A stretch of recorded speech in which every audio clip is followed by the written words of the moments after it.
Gift Biz Unwrapped, episode 386. Practicing feeling what you want and what do you want. Sometimes I ask people what they want and they don't know. Attention gifters, bakers, crafters, and makers. Pursuing your dream can be fun. Whether you have an established business or are looking to start one now, you are in the right place. This is Gift Biz Unwrapped, helping you turn your skill into a flourishing business. Join us for an episode packed full of invaluable guidance, resources, and the support you need to grow your gift biz. Here is your host, Gift Biz Gal, Sue Monheit. Hi there, it's Sue, and thanks for joining me today. And if you're new here, welcome to the show. Even though the episode number is 386, there are really over 480 episodes given the tips and talk segments and the bashes and now the boosts. Makes sense since this podcast is now in its 8th year. Oh my gosh, I can't even believe that. During this time, we've covered a lot of ground. How to start and grow your business, stories from many of you who have done just that, how to choose and use social media sites, build your website. Oh my gosh, there is so much information here for you, but not necessarily easily at your fingertips. So, I've made a tool for you that categorizes by topic the episodes of the show, but only the ones that stay relevant over time, because yes, there are some from past years that just don't work for us today. You can use this tool to zero in on whatever topic you want information on at the moment. Do you want to hear from others in your specific industry? How about details on Pinterest or setting up an email strategy? You can now easily find the right episodes and create your priority listening roster. Consider this your Gift Biz reference center at a glance. To check it out, go to giftbizunwrapped.com/topics. It's actually a Google Sheet, best viewable on your computer versus your phone.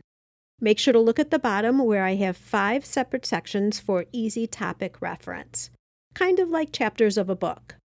I've never seen another podcast do this, and I wish they would. It makes listening to the shows you need at the moment so much easier. Again, you can find that at giftbizunwrapped.com/topics.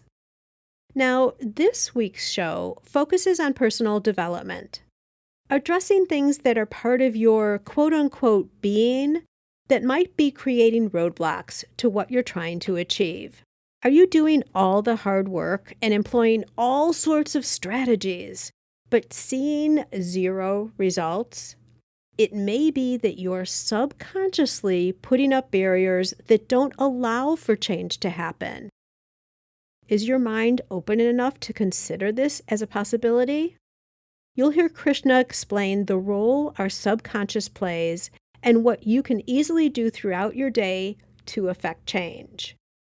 If you feel you've tried everything but aren't making progress, listen extra hard to this episode. It may just hold the key. Today, I have a really, really special episode that I know is going to resonate with so many of you. I'd like to introduce you to Krishna Avalon. Krishna is a subconscious transformational guide, life coach, and licensed and credentialed acupuncturist who's worked with over 24,000 clients during her 18 years in practice. Krishna's work helps people expand their subconscious beliefs from what is limited or self-sabotaging. Gosh, I know a lot of us can relate to this. Her clients walk away feeling empowered as the creators of their own lives. She's here to talk with us about how important subconscious transformation in your career and life overall can be, and who can benefit from this. Krishna, welcome to the Gift Biz Unwrapped podcast. Thank you, Sue. As is a tradition here, I'd like to start with your motivational candle. You can include in your description, or maybe you can talk about this afterwards, however you want to say it. But I was very intrigued with what you did when we first started talking. So you lit a match and you were doing some things over on that end. So I'd like you to describe that for everybody and also then share with us what a motivational candle would look like. Yeah, I mean, for me, I was just lighting some sweet grass just to ground my own energy and our space and prepare for a sacred conversation and just the highest and best of my own voice and clarity to come through. So just setting that intention. And I love fire. I'm a fire sign, so candles definitely resonate for me. And I love that you do that in your podcast just because it does, in my imagination, bring a ceremonial aspect and an intention to our conversation and our intention in the world. I never thought about it as ceremonial before, but you're right. I always think of it as it's a unique way for someone to share who they are, in addition to what I talk about in the intro. But the whole ceremonial idea, I really like that. Yeah, and ceremony doesn't have to be this big, long, elaborate thing. It can just be something that you bring intention to. And it's really how I try to live my life. So I appreciate that. Tell me about what your motivational candle would be. Yeah, and I love this so much. But what I've come to understand about my purpose here on earth, and I feel just so blessed to even know what that is like I'm really here to love and be loved. And one of the things that I also just get so lit up by and inspired by is holding space for people to transform into believing that they are worthy of the very best that love and life have to offer. And so I love to facilitate that for people. I love to help guide people into what they really want and what lights up their hearts. I'm here to just help people understand that we are so limitless as creators, limitless.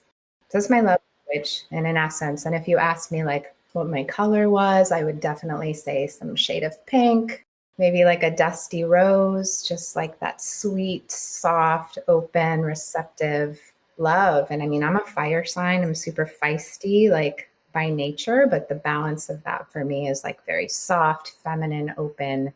And that's a lot of the people that come to me too for coaching is like super achieved, successful, just boss babes who are really brilliant in their masculine. And now they want to understand how to be more feminine, receptive in this other like aspect of expression. So interesting. So I'm very into what you do, what you coach, everything that you stand for, but I can't say that I know really a lot about it. I've heard this term holding space before. What does that mean when you're holding space for somebody? Yeah, and I love these questions because I think we do hear a lot of things, especially now with the kind of work that I do. I'm in this education phase of it, just like I was when I was first an acupuncturist almost 20 years ago. People didn't really know what acupuncture was, they didn't know what it could do for them. It was still illegal in many states to become an acupuncturist. And so, same thing with the subconscious mind. I'm in this education phase of it because we've heard about it now a lot. It's trending in the spiritual wellness world, but I'm teaching people now like how magical the subconscious is. And as far as holding space, it's like you've been in the presence of somebody who can be present with you no matter how you are. You can show up as you are, whether you're angry, you're overwhelmed, you're messy, you're sad, you're chaotic. And that person is just able to be with you without making it their own, without matching your energy, without making it about themselves. They're just in a place where they have done their own work. They know how to be in their own energy and be with you. And you can feel that when you're with someone, right? So accepting people who they are at that moment in time when they're with you is opening space. You could be where you are with your energy, and they can be where they are, and you can respect each other's spaces of how you've shown up at that given time. Yeah, and I would really, in a short way of explaining it, just being present with somebody, being able to be present with someone and hold space for whatever they're going through and whatever their own experience is. Presence. Yes. And so the first thing that comes to my mind with this is how we all are so busy in our life. We all have our own agendas. And I think often we don't take a minute to think of where that other person might be coming from before we start with our agenda with them. Could be on a phone call, they pick up the phone, maybe you don't even know if then anyone has time to talk with you. Or you're at a meeting or something, people are diving right into their goal for your time together versus registering where that other person is that you're talking to. Does that make sense? Is that right? Yeah. And I think that's great. So, share with me a little bit about how you came to see this as your mission for your life. I mean, my personal story and the lessons that I came into this world having to navigate, for one. And then I think I've been a healer forever, lifetimes, if you believe in that kind of thing. And so acupuncture school for me was the very first thing in my life that I ever committed to and trusted 100% and never looked back, never doubted. I'd say that becoming a mom was the second thing, mothering, very natural for me. And then the third thing was this process that I was trained in with the subconscious mind. Like, I'm a really successful, really good acupuncturist, really good space holder. I guide ceremonies. That's all very natural for me. But it would have taken something super special for me to switch career paths. And when I started learning about the subconscious mind, I was like, ding, like my intuition just came online and I just went towards it, sort of like I did with acupuncture school. Not in the same way, but I knew that it was something that I wanted to train in. And it's because the subconscious mind creates 90 to 95% of our lives and our experiences. And it's because it's where our beliefs are held. And a lot of people's beliefs are not conscious, but they're exactly where our memories are stored, our autopilot, our habits.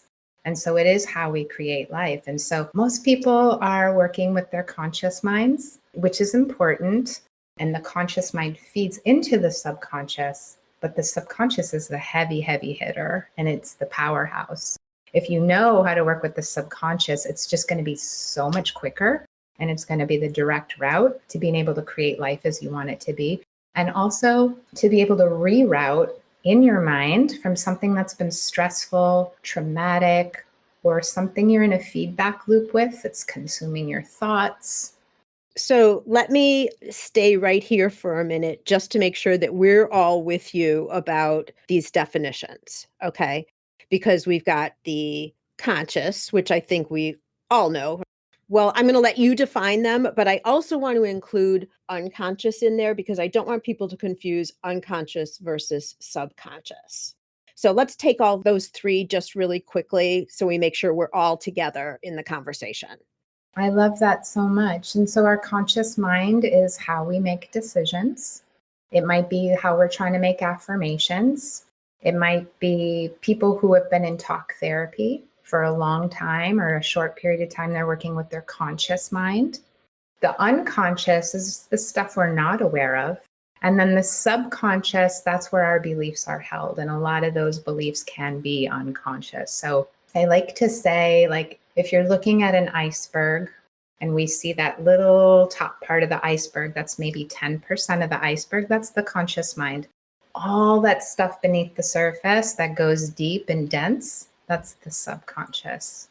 And so that's everything that the conscious pours into that we've learned since the beginning, like since our conception, the information we received since then.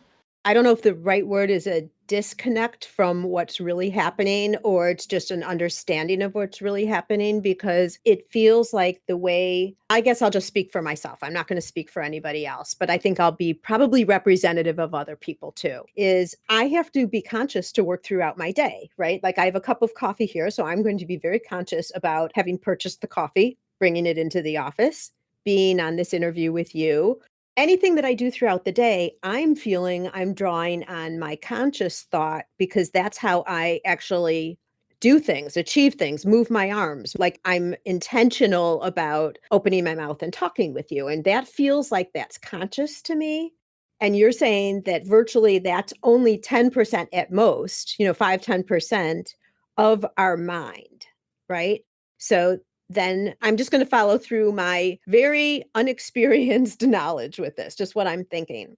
But in talking with you and the little bit of exposure that I've had to some of this, I'm thinking now that subconscious things that have been ingrained in me that I've picked up over time, that I've learned, that I think to myself, initiate whatever conscious actions I create. Is that right? Yes, that's exactly right. So again, the autopilot, the habits. And what I can tell you in my own journey with this, my training, and that all these people that I've been able to guide through this work, it always comes down to very contracted and very limited beliefs about our self-worth and what we deserve.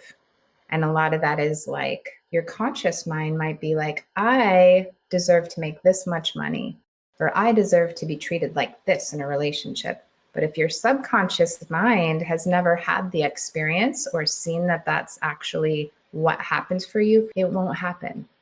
And we don't even know that that's what we're saying to ourselves. No, most people have zero idea. Now, some people, because the subconscious mind is trending in the spiritual health, wellness world, maybe even the mental health world, people are starting to understand how powerful it is, but they don't have the tools to work with it.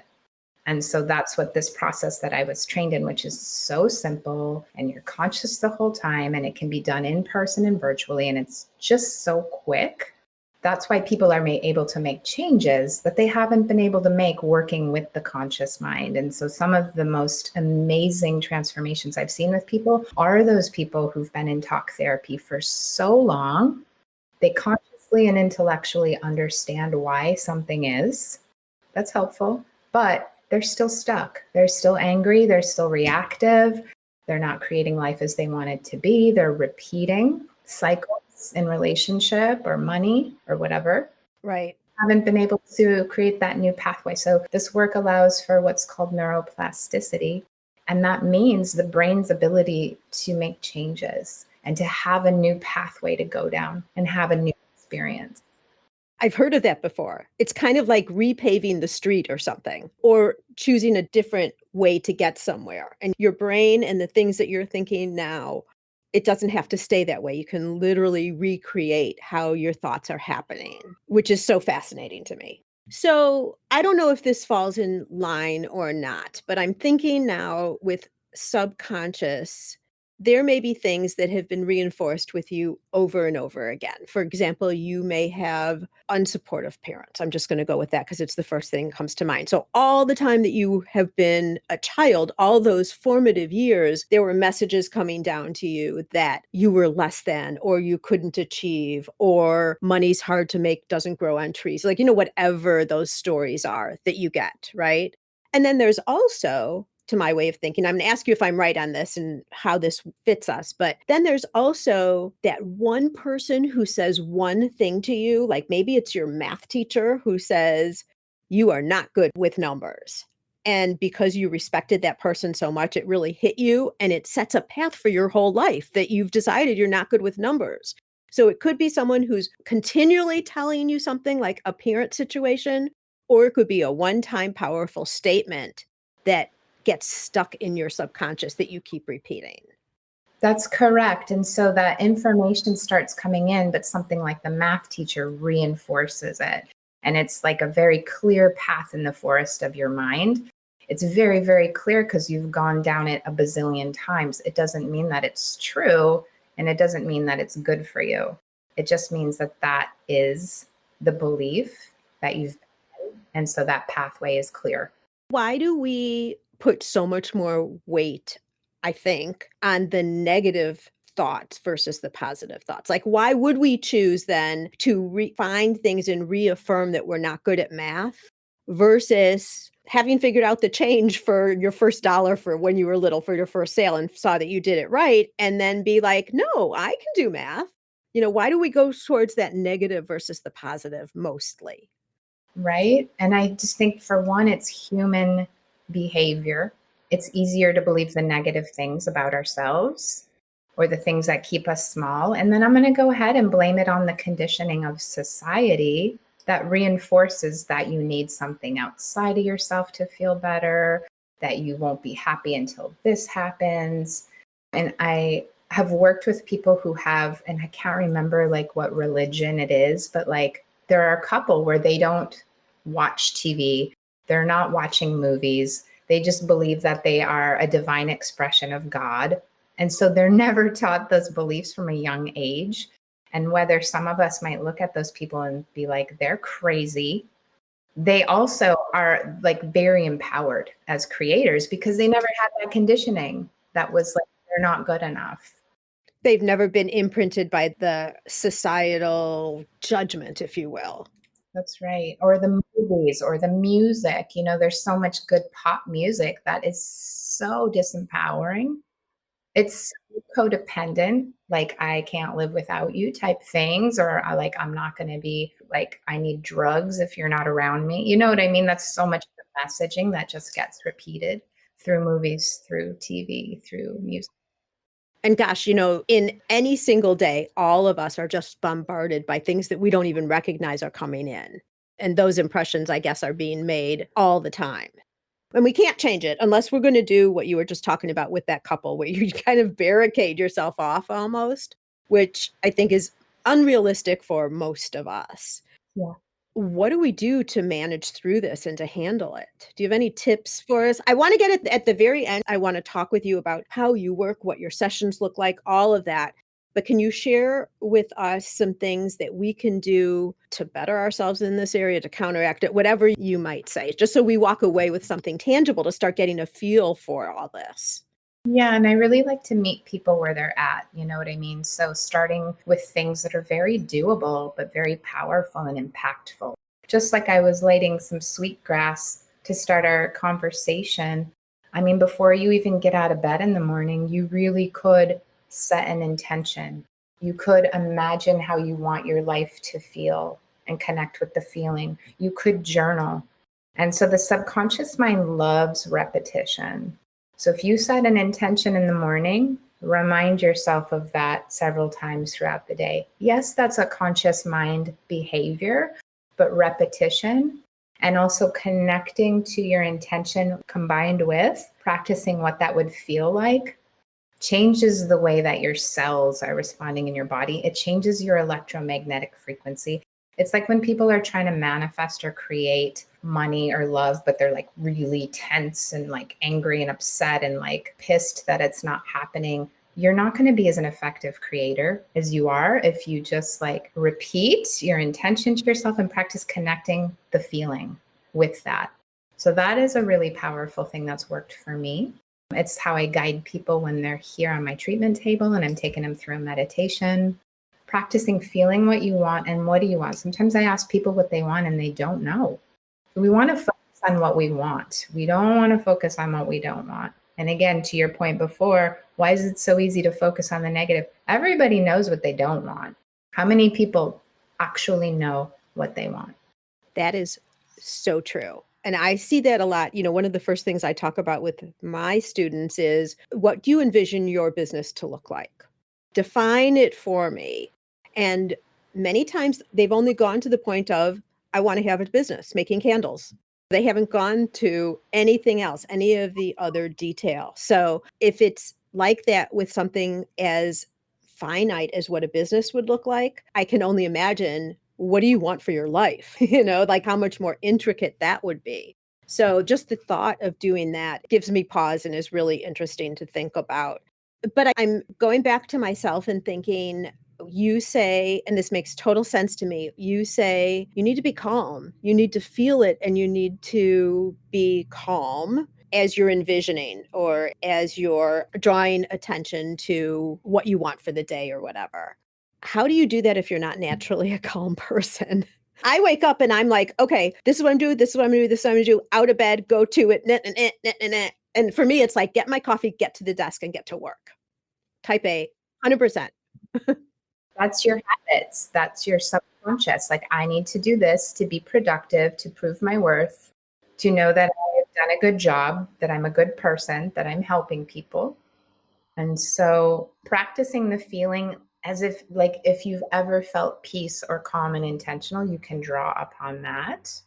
You can notice where you might feel it in your body. If you do connect with your intention, you can grow that. I try to, sometimes one visual that works for people is like imagining yourself like a scuba diver up at the surface, and you drop down from where it's noisy and loud and you go into the quiet, still place of your heart.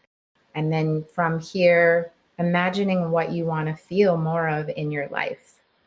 And just sit with that for 30 seconds even before you jump out of bed and start running around.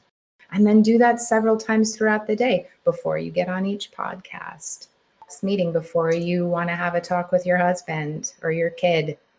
I did that with you before we got on. Like, how do I want this to feel?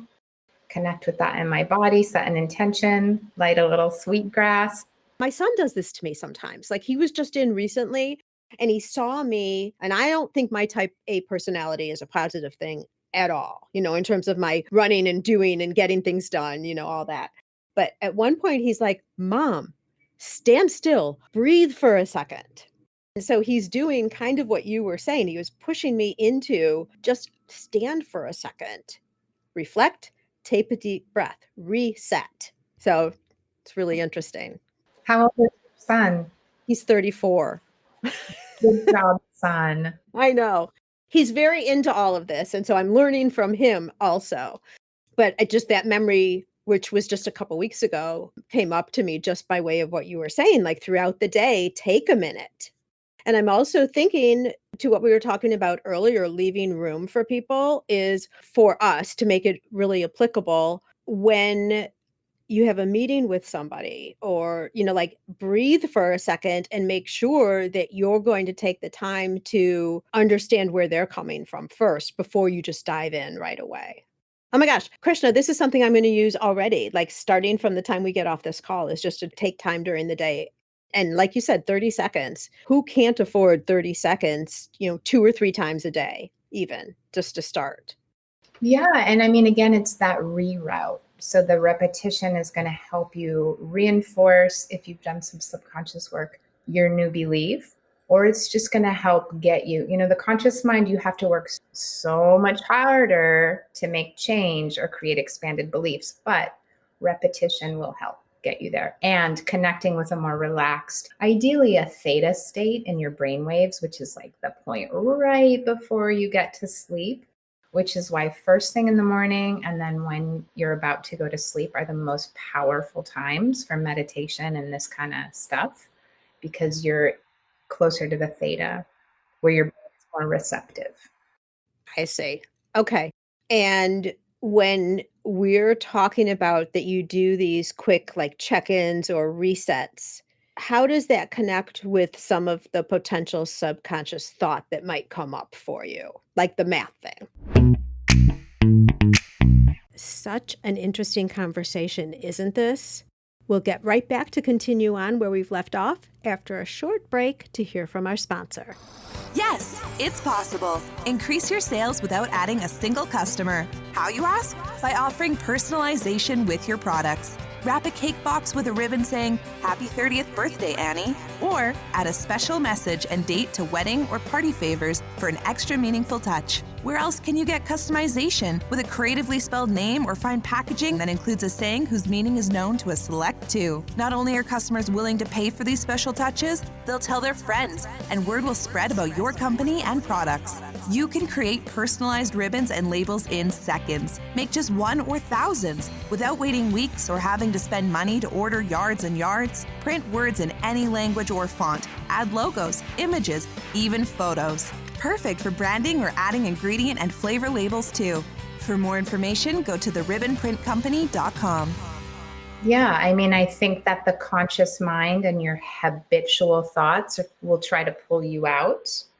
Because again, the conscious mind is working a lot harder than the subconscious. Whereas if we expand your belief in the subconscious, it's not going to be so hard for you to just believe that you are worthy of love, that you have value just as you are, without having to hustle, prove that you're worthy because of what you create, because of what you do. And I mean, if you're happy like that, great. But a lot of people are wanting to experience more joy, and they don't know why they're not. And it's because they can't be present, because they're in these beliefs that they have to be a certain way to prove that they deserve love. Oh, that's powerful. It's so powerful. To prove that they deserve love.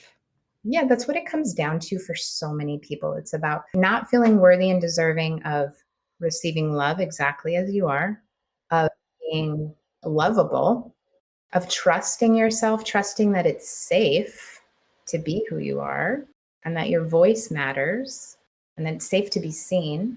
So I work with a lot of creatives and coaches and business people who are like, have done all of the logistical, practical stuff to get their business stuff, but they don't understand why the things aren't working. And it's because the subconscious is ruling the show. And the subconscious is likely believing that you're not worthy of being seen, that you're not worthy of being heard. It's not safe to be who you are. You're not worthy of having money, which energetically represents freedom and choices and support.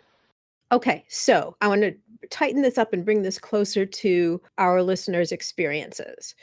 I have somebody who makes essential oils. They've done it for themselves for years. They now have a business and they're selling essential oils. Sales aren't going that well. They're getting frustrated.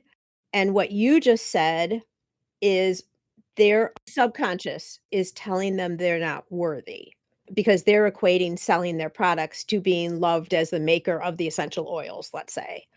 Yeah, the subconscious is a very contracted and limited belief about something. So if anybody out there in any scenario, I'm just using something more concrete just for conversation purposes, we're literally then sabotaging what we have stated we want. And would it be right to say that pretty much in 100% of the cases, that's what we're doing if we're not getting results? I love that you're honing in and you're making so much sense of this so quickly. Yes, if your conscious mind and your subconscious have very different beliefs or experiences, it is like pushing on the gas and the brake at the same time. There's a conflict, there's not harmony. Mm-hmm. And so the first thing that you've just talked to us about is a good first step. Well, first, I think the first step is understanding that that's happening, recognizing that this is at play. And then to your point about setting intentions for the day and then checking in periodically throughout the day to reestablish the feeling and kind of counteract what your subconscious might be telling you. Well, that's one way to start sort of tapping into the subconscious and trying to create a new experience, is what I showed you with the visualizations and meditations. But if you do this kind of work, and maybe there's other stuff, EMDR is something that can work for some people. What's EMDR? It's something that a talk therapist or a psychotherapist would be trained in, and it also works with the subconscious to give a reroute from usually traumatic or stressful events, whether it's past, present, or future, in the same way that, in a way that Psych K would. That's the process that I'm trained in. Or you can do something like resourcing, which is where you're building upon, like, say, that peaceful feeling that you want to have. So that's one way people can work with the subconscious. And then the other way for some people is hypnotherapy. I don't personally love hypnotherapy because I want to be conscious and I want to know what's going on in a session, but that is one way to drop into the subconscious. I also feel like, from what I've experienced, and I've experienced so many beautiful healing modalities, and I am just an embodied facilitator in the healing arts, like this process of Psych K, and I don't like the name. It stands for psychology and kinesiology, which is muscle testing. I call it subconscious transformation because that's essentially what it is. But this process for me is the quickest thing and the most direct route. And then when you're doing the things like the visualization and the meditation, you're just reinforcing this new belief that you've created through the subconscious transformation work. Okay. All right. Can you give us one more tip of another thing that we can walk away with? And then I want to get into how you work with your clients and all that. What I love about this is that we're not focusing on what you don't want. We're not focusing on the horrible things that have happened or less horrible things that we're just hooked and in a feedback loop with. We are concentrating on what you want so that you can create an expanded belief. So I would say for your listeners, if they wanted a tip, start focusing on what you want. And what does that mean for you? Practice the feeling of it. Yes. Practice knowing what you want. You can journal with that. Once we know what we want, we're going to then start making choices that support that. And that's another reason people come to me, is changing and expanding their subconscious beliefs so that they feel worthy of feeling sexy in their body, of making choices that support their body, mind, and spirit. Like, how many people have been on diets or want to feel different in their body, and they get to a certain place with a cleanse or a way of eating, and then they just kind of fall back because they're in a limited or self-sabotaging belief. So I've worked with that a lot. That makes sense. I know I've heard the stories about this too, where people, let's say they lose a bunch of weight and all of a sudden now they're attractive and they're getting additional attention and they're not comfortable with it, or they, what you're saying, don't feel like they deserve it. And so they put on all that weight. Well, it can also too be about feeling safe to be seen, Mm, feeling safe to be sexy as heck. right. A lot of women, or maybe men, will hold weight as armor and as a shield because something happened where it wasn't safe for them, Hmm. or they had energy projected onto them that they didn't know how to handle. Yeah, that completely makes sense. So focusing on what we want, well, first identifying what it is, and then reinforcing to yourself, reminding yourself that that's what you want. What happens when you get that, you call it like the little mean girl on your shoulder who starts talking to you? If you're trying to focus on what you want and trying to go more into your subconscious through meditation or something, but those negative voices start talking. And I love that. And that's going to be our shadow energy. That's going to be the wounding. That's going to be the conditioning. And so when we have the subconscious tools to work with that wound and transform it, then we can integrate that mean girl on the shoulder, that voice, love her, be like, what do you need right now? I've never heard that before. Yeah, Acknowledging, because a lot of us with trauma or stress, we just want to push it away, not look at it, avoid it, not deal with it. right. Like, hey, I hear you. I'm going to keep focusing on what I want. And this is conscious mind tips I'm giving you. The subconscious working with that is going to be like, let's go. Oh. The conscious mind can be like, it's just going to take a lot longer. Hmm. But I would say when you hear that, be like, hey, I hear you. That's no longer true for me. I'm going to practice focusing on what I want. And again, practice feeling it in your body along with visioning it. So powerful. And then if you do that in the morning and the night, most powerful, and reminding yourself in the day so that you start making choices that support that. Yeah, these are consistent themes I'm hearing from you. The morning and the night are really the strongest places, and the whole visualization also super strong. And the other thing I guess I've heard, I just want your comment on this. I've heard when you have that mean girl on your shoulder talking, is find instances where you can prove to yourself that that's not true. Well, and good luck with that not working with the subconscious. I'm not trying to be like discouraging, but you definitely want to acknowledge and be like, oh, you're showing me where I'm hurting. You're showing me where I'm contracted. You're showing me where I'm limited. Thank you. Okay, so instead of fighting it or arguing, debating, Mm-hmm. instead of that, the fighting, arguing, debating with it, it's like, thank you for this information. Your subconscious telling me more of what you're feeling, the subconscious part, what you're feeling and where I need to work. And okay, I got it. I got it. Okay, question. Does that ever go away? If you work with your subconscious, yes. Your conscious mind might start being able to be with that a little bit more, but for some people, those triggers, they are upsetting. They make people feel sick. They have to avoid it. It's too stressful or painful. I mean, that's why I didn't ever connect with talk therapy. I don't want to go and sit and talk about shitty stuff that feels crappy. I just want to get it off my body. I want to move on. I have the conscious awareness. Great. Now, how can I move on, get free, clear? Okay. And so I'll talk with people about, what, going live on social media, let's say. Yes, you're always going to be a little bit nervous. Just click the button, start talking. People are going to show up who want to hear from you.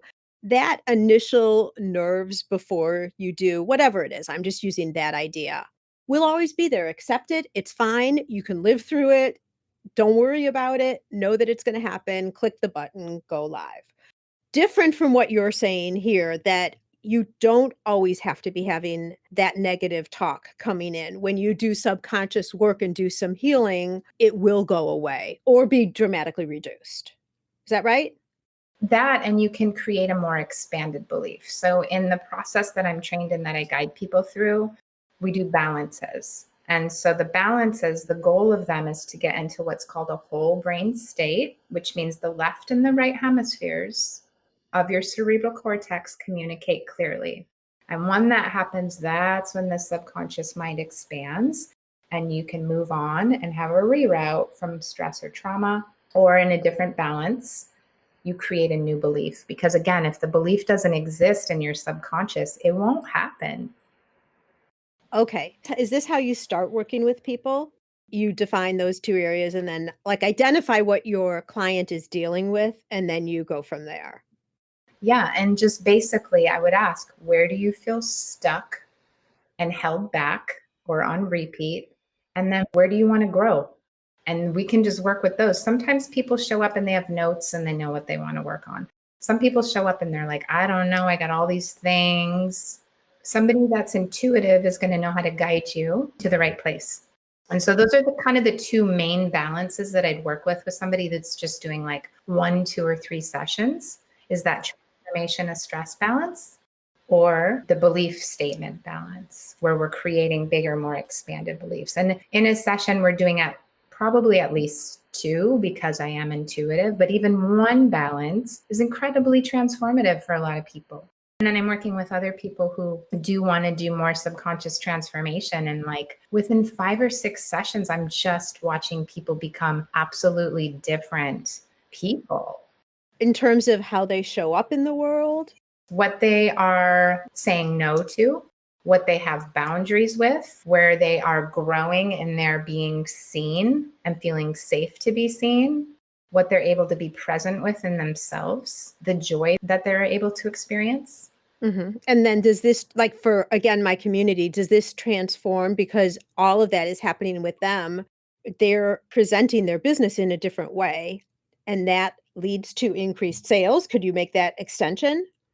Absolutely. And you know how like somebody might have training in something or do all the like logical, practical things, but you can just feel in their expression that they are not embodied in their experience, probably because they have the mean girl on the shoulder that they haven't been able to like love and integrate, and then safe, feeling seen in the world and worthy of love, deserving of lots of money, whatever it is.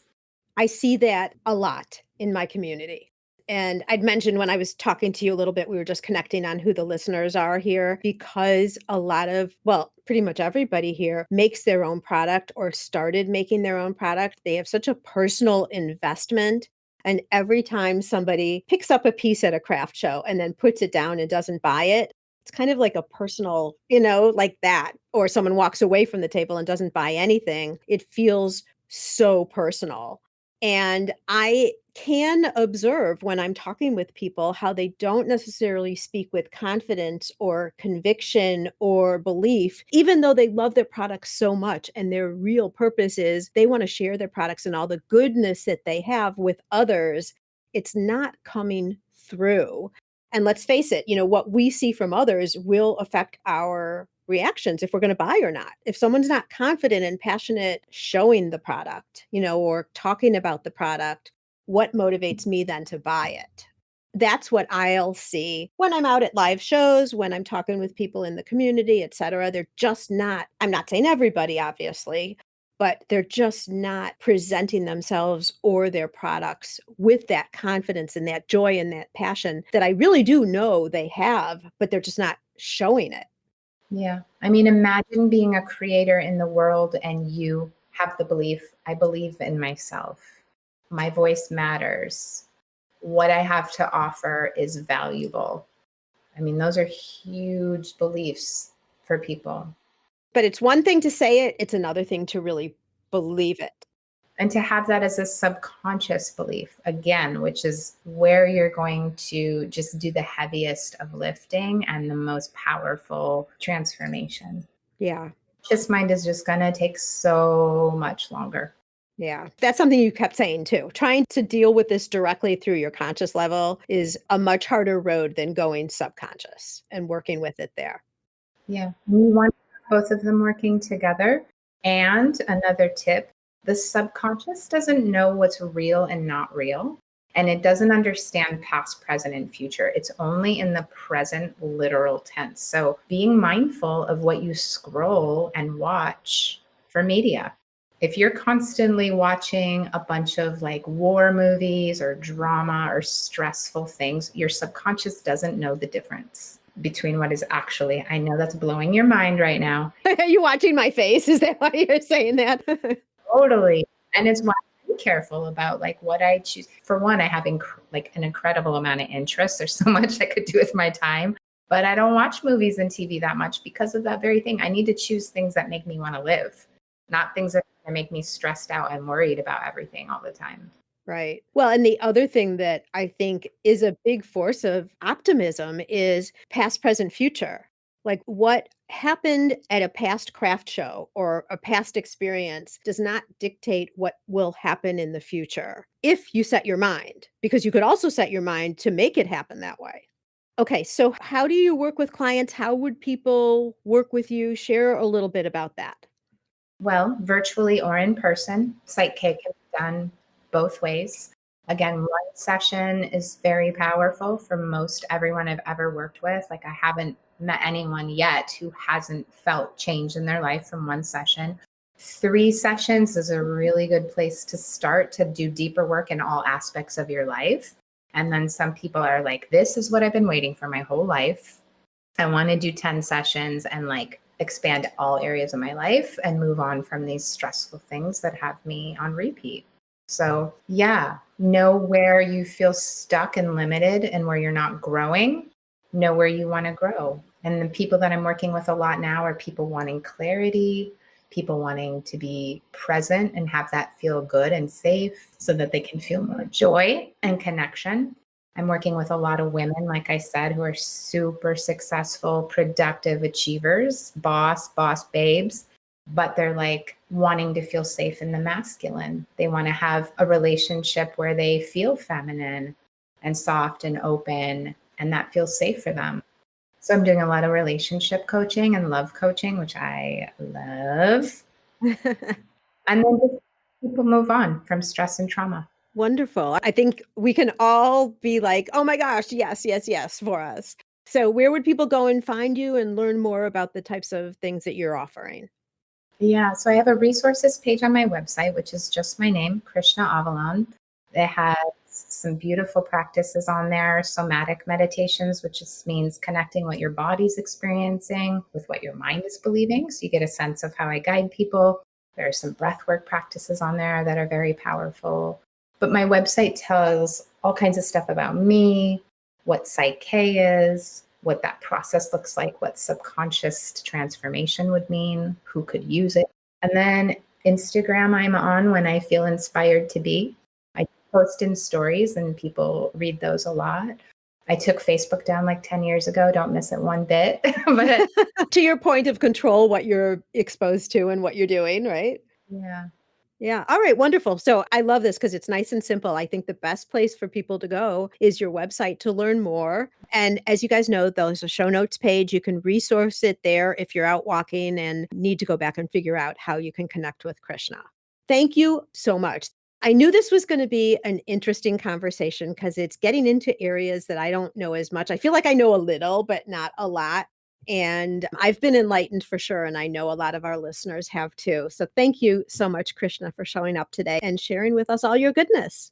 Thank you. It's been fun to also watch you like hone in and like get expanded in your own, like, oh my gosh, that's possible. So it's good medicine for me too. Bye. I have to admit, I did not find it shocking to hear Krishna say that most people really don't know what they want.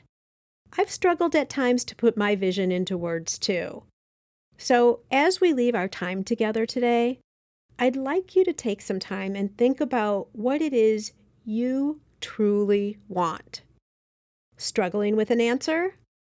That's okay. It's a great place to start.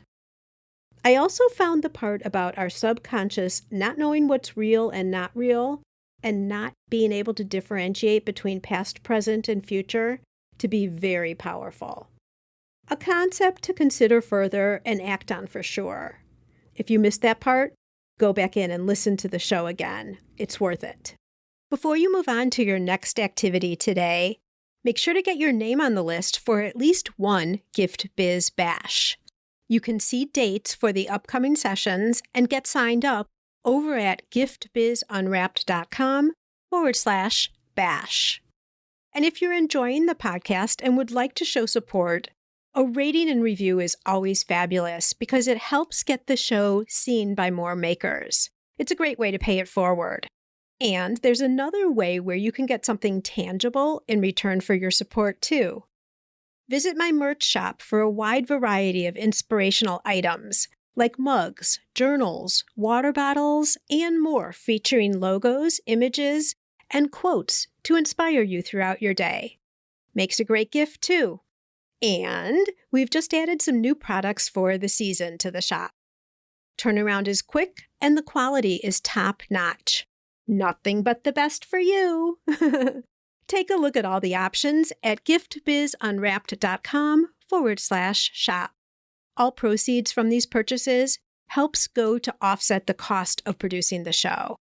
And now, be safe and well, and I'll see you again next time on the Gift Biz Unwrapped podcast. I want to make sure you're familiar with my free Facebook group called Gift Biz Breeze. It's a place where we all gather and are a community to support each other. I've got a really fun post in there that's my favorite of the week, I have to say, where I invite all of you to share what you're doing, to show pictures of your product, to show what you're working on for the week, to get reaction from other people, and just for fun because we all get to see the wonderful products that everybody in the community is making. My favorite post every single week, without doubt. Wait, what? Aren't you part of the group already? If not, make sure to jump over to Facebook and search for the group Gift Biz Breeze. Don't delay. Come join us in Gift Biz Breeze today.